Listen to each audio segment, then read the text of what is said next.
నమస్తే, నేను మీ సతీష్. జనసేనాని పవన్ కళ్యాణ్ పై జగన్మోహన్ రెడ్డి భారీ స్కెచ్. ఇదే ప్రస్తుతం ఏపీ రాజకీయ వర్గాల్లో చాలా విస్తృతంగా జరుగుతున్నటువంటి చర్చ. మరి ఈ రకమైనటువంటి చర్చకు కారణం ఏమిటి అంటే, మరి కొద్ది రోజుల్లో ఆంధ్రప్రదేశ్లో సాధారణ ఎన్నికలైతే జరగబోతా ఉన్నాయి. మరి ఈ ఎన్నికలకు సంబంధించి జగన్మోహన్ రెడ్డి తన ఓటమి అయితే తనకు అర్థమైపోయింది. కళ్ళ ముందు ఓటమి కనిపిస్తూ ఉంది. కూటమికి ప్రజల నుంచి వస్తున్నటువంటి ఆదరణ, ఏ విధంగా కూటమి అభ్యర్థులు ప్రజల్లోకి వెళ్తుంటే వాళ్ళకి నీరాజనాలు పలుకుతూ ఉన్నారో, ఇక ఆంధ్రప్రదేశ్లో జగన్మోహన్ రెడ్డి పైన, జగన్మోహన్ రెడ్డి ప్రభుత్వం పైన ప్రజల్లో ఏ స్థాయిలో ఈ రోజున వ్యతిరేకత అనేటువంటిది నిండుకుపోయిందో, ఈ పరిణామాలన్నీ చూసిన తర్వాత ప్రతి ఒక్కళ్ళకి కూడా స్పష్టంగా అర్థమవుతా ఉంది, జగన్మోహన్ రెడ్డి ఓడిపోబోతా ఉన్నాడు.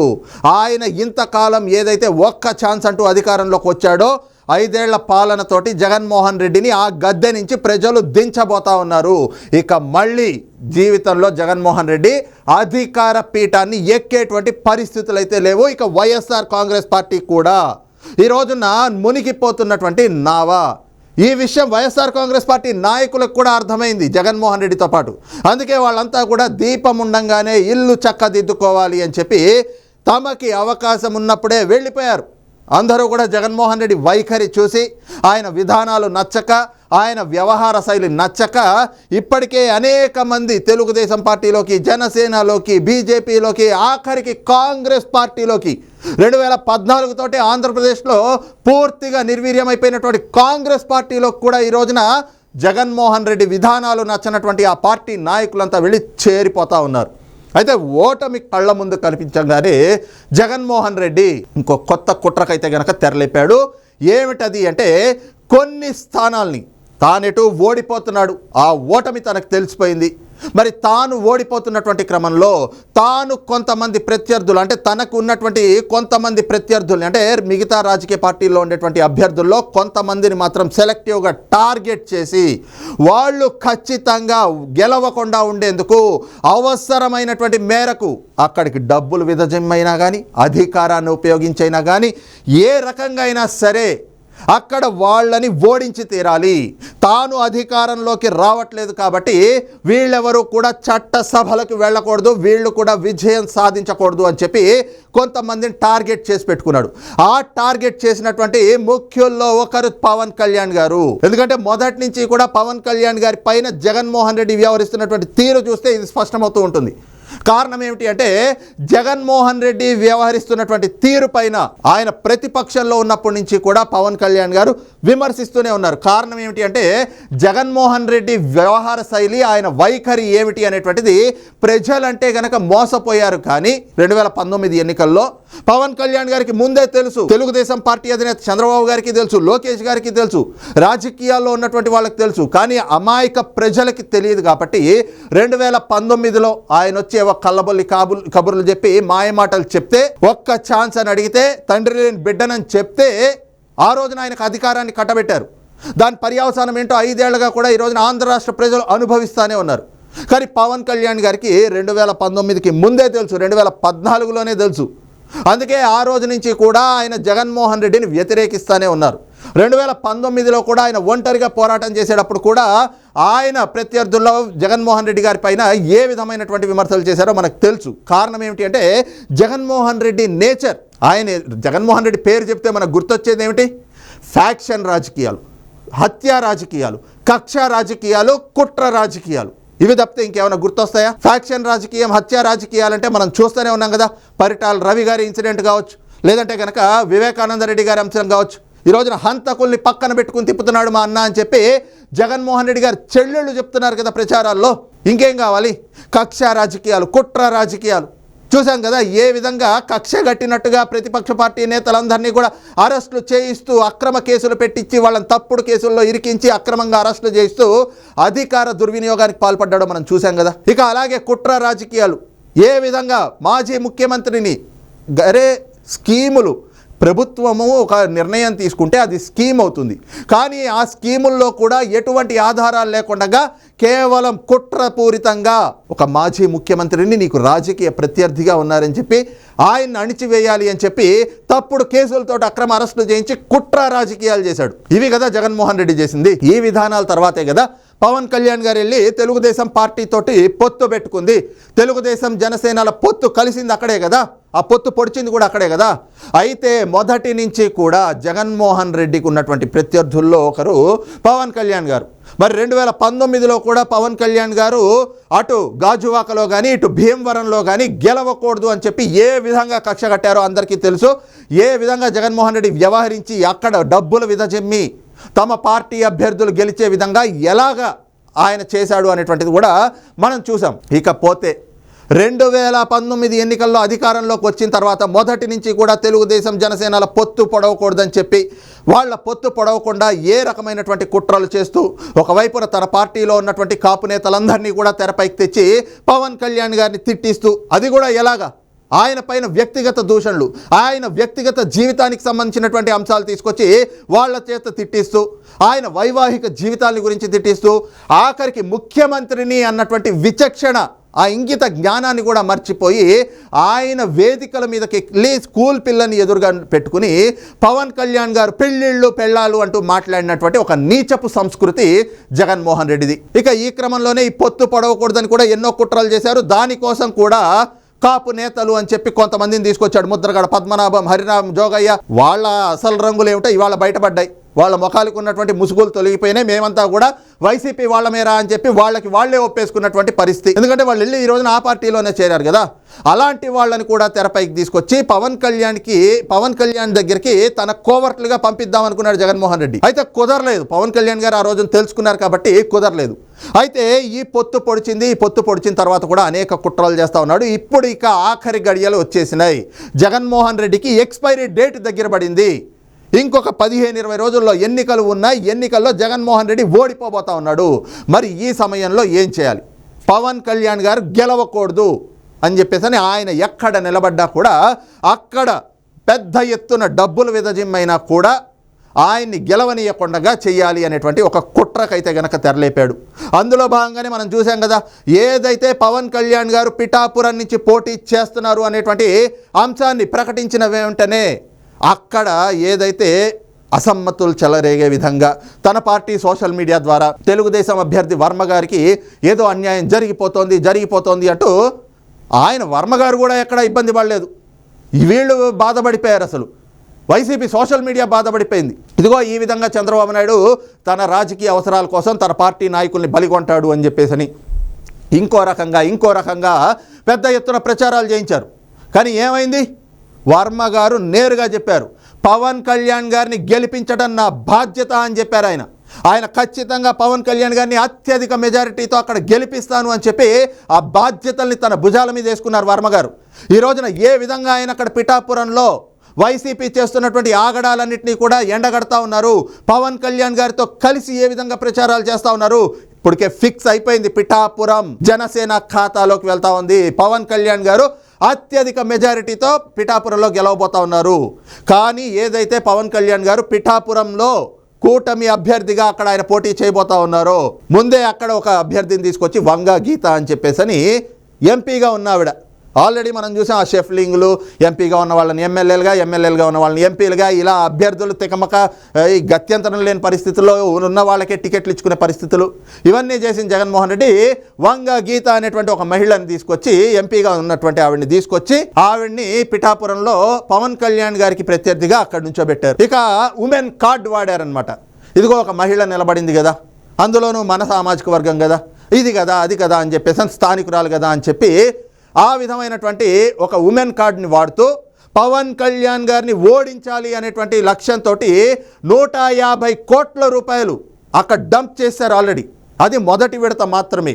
రెండో విడత, మూడో విడతలో ఇంకా పెద్ద ఎత్తున అక్కడికి మూటలు, ఏదైతే కట్టల మూటలు అయితే కనుక చేరుతున్నాయి కూడా ఆల్రెడీ. ఇప్పటికే మొన్న మధ్యనే మనం వర్మ గారిని చూసాం కదా, రాత్రి వెళ్ళి అర్ధరాత్రి వేళ ఏదైతే పార్టీలకు సంబంధించినటువంటి ఎలక్షన్ సామాగ్రి ఉంటుందో ఆ సామాగ్రి వెళ్తోంది అనేటువంటి నెపంతో నోట్ల కట్టలు, కార్టూన్ బాక్సుల్లో నోట్ల కట్టలు నింపేసి పంపిస్తూ ఉంటే వాటిని కూడా ఏదైతే వైసీపీ పోలీసులు దారి మళ్లించినటువంటి వైనం కావచ్చు, ఏ రకంగా పిఠాపురం బార్డర్లో డబ్బుల కట్టలు బయటపడ్డాయి, ఇవన్నీ కూడా చూసాం కదా.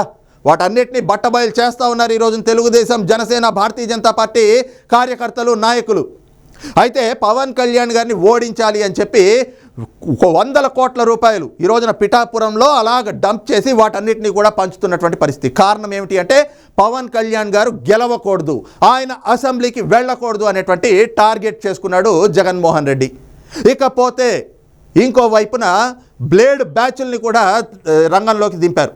ఆ బ్లేడ్ బ్యాచ్లు కూడా ఏం చేస్తూ ఉన్నాయి? పవన్ కళ్యాణ్ గారు నేరుగా చెప్పారు కదా, ఏదైతే పవన్ కళ్యాణ్ గారి అభిమానుల ముసుగులో కొంతమంది జగన్మోహన్ రెడ్డి పెంచి పోషిస్తున్నటువంటి ఈ గంజాయి బ్యాచ్, గంజాయి మూకలు ఎవరైతే ఉన్నారో వీళ్ళు ఆ బ్లేడ్లని ఇలా వేళ్ల మధ్యలో పెట్టుకుని ఆయన దగ్గరికి వెళ్ళి ఆయన కోసం ఏదో సెకండ్ల కోసం ఎగబడుతున్నట్లుగా ఆ చేతులతోటి కొట్టడం, ఆ కొట్టినటువంటి క్రమంలో ఆయన చేతులు కోసుకుంటా ఉన్నాయి. ఆఖరికి ఆయన చుట్టూ ఉండేటువంటి బౌన్సర్లకు చేతులు కోసుకుంటా ఉన్నాయి, వీపుల మీద చారలు వేస్తూ ఉన్నారు, ఆ బ్లేడ్లతోటి కొడతా ఉన్నారు. ఇంత హింసా రాజకీయమా? ఇవి హత్యా రాజకీయాల కిందకి రావా? ఇవి ఫ్యాక్షన్ రాజకీయాల కిందకి రావా? ఈ రకమైనటువంటి చర్యలకు పాల్పడుతూ జగన్మోహన్ రెడ్డి ఎంత సునకానందం పొందుతా ఉన్నాడు. ఈ రకంగా పవన్ కళ్యాణ్ గారు ఎన్నికల్లో పోటీ చేయాలంటే కూడా భయపడిపోవాలి అనే విధంగా గంజాయి మూకల్ని, బ్లేడ్ బ్యాచుల్ని కూడా రంగంలోకి దించి ఆయన సభలు సమావేశాలు నిర్వహిస్తూ ఉంటే ఆ సమావేశాల్లోకి పవన్ కళ్యాణ్ గారి అభిమానుల ముసుగులో కొంతమంది గంజాయి బ్యాచ్ని పంపించి వాళ్ళతోటి బ్లేడ్ల దాడులకు కూడా తెగబడుతున్నటువంటి పరిస్థితి. ఇవన్నీ కూడా నిన్న మొన్నటి వరకు జరిగితే ఇప్పుడు పవన్ కళ్యాణ్ గారి నామినేషన్ కూడా భారీ ర్యాలీ నడుమన నిన్న మనం చూసాం ఏ విధంగా వర్మ గారితో పాటు కలిసి అక్కడ పిఠాపురంలో పవన్ కళ్యాణ్ గారు నామినేషన్ దాఖలు చేశారు. మొత్తం నియోజకవర్గం అంతా కూడా ఏకమైంది. తెలుగుదేశం, జనసేన, భారతీయ జనతా పార్టీ క్యాడర్ అంతా కూడా పెద్ద ఎత్తున దాదాపు 15 నుంచి 20 వేల మంది పిఠాపురంలో మోహరించారు. పిఠాపురం టౌన్లో పవన్ కళ్యాణ్ గారు నామినేషన్ వేయడానికి వెళ్తూ ఉంటే ఆయన వెంట వచ్చినటువంటి జన సమూహాన్ని చూస్తే ఇసకేస్తే రాలన్నటువంటి జనం, అంత పెద్ద ఎత్తున జన సందోహంలో పవన్ కళ్యాణ్ గారు ఒక జాతర మాదిరిగా వెళ్ళి నిన్న ఆయన నామినేషన్ కూడా దాఖలు చేశారు. మరి ఆ ఉత్సవాన్ని, ఆ జాతరని చూసినటువంటి జగన్మోహన్ రెడ్డికి రాత్రి అంతా నిద్రపట్టలేదు. పొద్దున లేస్తూనే కొత్త స్కెచ్కి తెరలేపాడు. ఈ రోజున పిఠాపురంలో 1000 మంది ఆకురౌడీల్ని, జగన్మోహన్ రెడ్డి ప్రైవేట్ సైన్యం ఎవరైతే ఉన్నారో ఆ సైన్యంలో నుంచి కరుడు గట్టినటువంటి నేరస్తులని ఏరి కోరి 1000 మందిని ఈ రోజున పిఠాపురంలోకి దింపాడు. ఇది ఒక విశ్వసనీయ వర్గాల నుంచి అందుతున్నటువంటి సమాచారం. ముఖ్యంగా పవన్ కళ్యాణ్ గారు ఏదైతే రేపు ఎన్నికల్లో ఆయన విజయం సాధించబోతున్నారు అనేటువంటి సంకేతాలు కూడా వచ్చినటువంటి క్రమంలో రేపు ఎన్నికలు పిఠాపురంలో సజావుగా సాగనివ్వకూడదు అనేటువంటి ఒక కుట్రపూరితమైనటువంటి ఆలోచనతోటి, ఒక దురుద్దేశంతో ఇప్పటికే ఏదైతే జగన్మోహన్ రెడ్డికి సంబంధించినటువంటి ప్రైవేట్ సైన్యంలోంచి 1000 మంది కరుడు గట్టినటువంటి నేరస్తులు, అంటే హత్యలు, రౌడీ షీటర్లు, ఇవన్నీ కూడా ఇలాంటి కేసులన్నీ ఉన్నటువంటి వాళ్ళని, అందులోనూ గంజాయి మూకల్ని, ఇలాంటి వాళ్ళందరినీ కూడా దింపి మాదక ద్రవ్యాలు, డ్రగ్స్కిను అలాగే గంజాయికి అలవాటు పడినటువంటి బ్యాచ్ ఒక 1000 మందిని అయితే గనక ఇప్పటికే పిఠాపురంలోకి దింపారు జగన్మోహన్ రెడ్డి. వీళ్ళంతా కూడా ఎంతటి కిరాతకానికైనా కూడా సిద్ధంగా ఉండేటువంటి వ్యక్తులు. రేపు ఎన్నికల సమయంలో ఏ స్థాయిలో అయినా కూడా దాడులు చేసైనా కానీ అక్కడ ఎన్నికలు సజావుగా జరగనీయకుండా చూసి పవన్ కళ్యాణ్ గారు విజయం సాధించకూడదు అనేటువంటి లక్ష్యంతో జగన్మోహన్ రెడ్డి ఏదైతే వాళ్ళకు అప్పగించినటువంటి బాధ్యతలు ఉన్నాయో అవి నిర్వర్తించే విధంగా ఈ గంజాయి మూకలు, ఈ డ్రగ్స్ బ్యాచ్ వీళ్ళంతా కూడా రేపు వ్యవహరించేందుకు జగన్మోహన్ రెడ్డి ఇప్పటి నుంచే ఒక స్కెచ్ వేసి పెట్టాడు. అందులో భాగంగా 1000 మందిని అయితే గనక కరుడు గట్టినటువంటి నేరస్తుల్ని పిఠాపురంలో దింపాడు అన్నటువంటి ఒక ప్రచారం కూడా ఈ రోజున పెద్ద ఎత్తున జరుగుతూ ఉంది. కారణం ఏమిటి అంటే పవన్ కళ్యాణ్ గారు గనక విజయం సాధిస్తే రేపొద్దుట జగన్మోహన్ రెడ్డికి అది ఒక ఎదురు దెబ్బ, చావు దెబ్బ అవుతుంది. ఎందుకంటే ఇంతకాలం ఏ స్థాయిలో పవన్ కళ్యాణ్ గారిని వాళ్ళు దూషిస్తూ వచ్చారు, ఏ విధంగా జగన్మోహన్ రెడ్డి ఈ మధ్య కూడా చూసాం కదా, కనీసం ఆఖరి రోజుల్లో అయినా కూడా ఆయన వ్యవహార శైలిలో మార్పు వస్తుందేమో అనుకుంటే ఎన్నికల కోడ్ అమల్లో ఉన్నా కూడా ప్రత్యర్థులపైన హద్దులు మీరి ఎక్కడ విమర్శలు చేయకూడదు అనేటువంటిది ఎన్నికల నియమావళిలో ఉన్నా కూడా ఇప్పటికీ ఆ మేమంతా సిద్ధం అంటూ తుస్సు యాత్ర ఏదైతే చేస్తూ ఉన్నాడో ఆ ఎన్నికల ప్రచార సభల్లోకి వెళ్ళి అక్కడ కూడా పవన్ కళ్యాణ్ గారు పెళ్ళాలు అని మాట్లాడుతూ ఉన్నాడు. అప్పటికి మొదటిసారి ఇలాంటి మాటలు తెచ్చినప్పుడు జగన్మోహన్ రెడ్డికిను ఆ పార్టీ నేతలకి పవన్ కళ్యాణ్ గారు చెప్పు చూపించారు. సహజంగా ఎవరికైనా అయితే ఆ చెప్పు చూపించిన తర్వాత ఇంకోసారి మాట్లాడాలి అలాంటి అంశాలు అంటే సిగ్గేస్తుంది.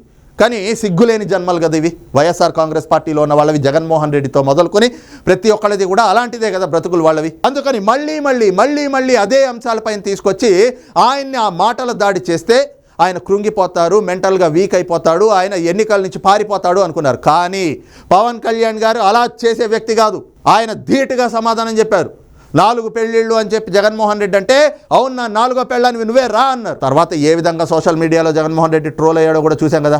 ఇవన్నీ చూసిన తర్వాత జగన్మోహన్ రెడ్డి పవన్ కళ్యాణ్ గారి పైన కక్ష ఇంకా పెంచేసుకున్నాడు. ఈ క్రమంలో ఆయన ఎన్నికల్లో విజయం సాధించకూడదు అనేటువంటి ఒక దురుద్దేశంతో, ఒక కుట్రతోటి పిఠాపురంలో 1000 మంది రౌడీ మూకల్ని, కరుడుగట్టినటువంటి నేరస్తులను అయితే దింపినట్లుగా ఒక ప్రచారం కూడా జరుగుతూ ఉంది. అయితే ఇప్పటికే ఒక వైపున సొంత చెల్లెళ్ళు షర్మిల కానీ, సునీతారెడ్డి కానీ మా ప్రాణాలకే రక్షణ లేదు అని చెప్పి వాళ్ళు ఏదైతే మొరబెట్టుకుంటా ఉన్నారో, ఎవరి నుంచి? జగన్మోహన్ రెడ్డి నుంచే కదా. మిగతా వాళ్ళకైతే అవసరం లేదు. ఈ రోజున వాళ్ళకి ప్రాణహాని పొంచి ఉంది అంటే ఎవరి నుంచి ఉంటుంది? ఖచ్చితంగా జగన్మోహన్ రెడ్డి నుంచే కదా. అదే వాళ్ళు చెప్తా ఉన్నారు, మాకు మా అన్న నుంచే ప్రాణహాని పొంచి ఉంది అని. ఇంకో పక్కన దస్తగిరి, వివేకానంద రెడ్డి హత్య కేసులో డ్రైవర్ దస్తగిరి అప్రూవర్గా మారాడు. అతను కూడా కోర్టులో పిటిషన్లు వేశాడు. నాకు అవినాష్ రెడ్డి నుంచి, జగన్మోహన్ రెడ్డి నుంచి, భారతీ రెడ్డి నుంచి ప్రాణహాని పొంచి ఉంది, నా తండ్రి మీద దాడి చేశారు, నా కుటుంబ సభ్యులపైన బెదిరింపులకు పాల్పడతా ఉన్నారు, మా కుటుంబం మొత్తానికి కూడా హాని పొంచి ఉంది అని చెప్పేసి అతను కూడా పిటిషన్లు వేశాడు, న్యాయ పోరాటం చేస్తూ ఉన్నాడు. ఈ క్రమంలోనే ఏదైతే 1000 మంది కరుడుగట్టిన నేరస్తులని జగన్మోహన్ రెడ్డి పిఠాపురంలోకి దించాడో, మరి ఏ స్థాయి ఒక అరాచకం సృష్టించబోతా ఉన్నాడు అనేటువంటి అనుమానాలు కూడా కలుగుతూ ఉన్నాయి. ఈ క్రమంలోనే పవన్ కళ్యాణ్ గారి పైన కూడా ఏమైనా భౌతిక దాడులు చేసేందుకు తెగబడేటువంటి అవకాశాలు కూడా లేకపోలేదు అనేటువంటి అనుమానాలు కూడా చాలా బలపడుతున్నటువంటి పరిస్థితి. ఈ క్రమంలోనే జన సైనికులు కానీ, తెలుగుదేశం పార్టీ శ్రేణులు కానీ, తెలుగుదేశం పార్టీ నాయకులు కానీ, భారతీయ జనతా పార్టీ నాయకులు కానీ, ఆ పార్టీ క్యాడర్ కానీ ఒక్కటే చెప్తా ఉన్నారు, జగన్మోహన్ రెడ్డి కూటమి అభ్యర్థుల్లో ఏ ఒక్కరిపైనైనా కూడా చిన్నపాటి దుమ్ము పడినా కూడా, ఇంత ఇసుక పడినా కూడా ఖచ్చితంగా రేపు కూటమి అధికారంలోకి వచ్చాక ప్రతి ఒక్క అంశానికి కూడా కూటమి ప్రభుత్వం జగన్మోహన్ రెడ్డికి గుణపాఠం నేర్పి తీరుతుంది. పవన్ కళ్యాణ్ గారిని టచ్ చేసేటువంటి ధైర్యం ఉందా జగన్మోహన్ రెడ్డికి? టచ్ చేస్తే జన సైనికులు కానీ, తెలుగుదేశం పార్టీ నాయకులు కానీ, తెలుగుదేశం పార్టీ క్యాడర్ కానీ, బీజేపీ క్యాడర్ కానీ ఎక్కడైనా ఊరుకుంటారా? అసలు జన సైనికుల్ని దాటుకుని పవన్ కళ్యాణ్ గారి దగ్గరికి చేరుకునేటువంటి దమ్ము, ధైర్యం జగన్మోహన్ రెడ్డికి ఉందా? అయినా కూడా ఏవైతే ఈ రకమైనటువంటి కుట్రలు చేస్తూ ఉన్నాడో, ఇది ఎన్నికలకైతే మాత్రం మంచిది కాదు. ఎన్నికలు స్వేచ్ఛాయుత వాతావరణంలో జరగాలి. ఎవరికి పైనైనా కూడా వాళ్ళు నీకు రాజకీయ ప్రత్యర్థులు అయితే రాజకీయంగా ఎదుర్కోవాలి. నువ్వు ఒక రాజకీయ నాయకుడు అయితే రాజకీయంగా ఎదుర్కో, రాజకీయంగా దెబ్బకొట్టు, నీకు దమ్ము ధైర్యం ఉంటే. అంతేగాని ఈ రకంగా ఫ్యాక్షన్ రాజకీయాలు, హత్య రాజకీయాలు, కక్ష రాజకీయాలు, కుట్ర రాజకీయాలు చేస్తే ఇదే విధంగా ప్రజలు కూడా రాజకీయ సమాధి కడతారు. ఏదైతే ఒక్క ఛాన్స్ అంటూ అధికారంలోకి వచ్చాడు, 5 ఏళ్లలో పూర్తిగా వ్యవస్థల్ని పతనం చేశాడు, వ్యవస్థల్ని నాశనం చేశాడు, అన్ని రంగాల్ని కూడా ఈ రోజున పూర్తిగా ఆంధ్ర రాష్ట్రాన్ని 3 దశాబ్దాలు అంటే 30 ఏళ్ళు వెనక్కి తీసుకెళ్ళిపోయాడు. అభివృద్ధి పురోగతి కాదు, తిరోగమనం పట్టే విధంగా చేశాడు. ఇన్ని చేసినటువంటి జగన్మోహన్ రెడ్డి ఈ రోజున మళ్ళీ హత్య రాజకీయాలు, కుట్ర రాజకీయాలు చేస్తూ ఉంటే ప్రజలు కూడా చూస్తూ ఉండేటువంటి పరిస్థితులు అయితే ఆంధ్ర రాష్ట్రంలో ఉండవు. రేపు ఎన్నికల్లో జగన్మోహన్ రెడ్డి చేసేటువంటి కుట్రలన్నీ కూడా ప్రజలే పటాపంచలు చేస్తారు అన్నటువంటి అభిప్రాయాలు కూడా రాజకీయ విశ్లేషకుల నుంచి వ్యక్తమవుతా ఉంది. మరి ఈ అంశంపైన మీ అభిప్రాయం ఏమిటనేటువంటిది కూడా కింద కామెంట్ సెక్షన్లో మెన్షన్ చేయండి. Thank you.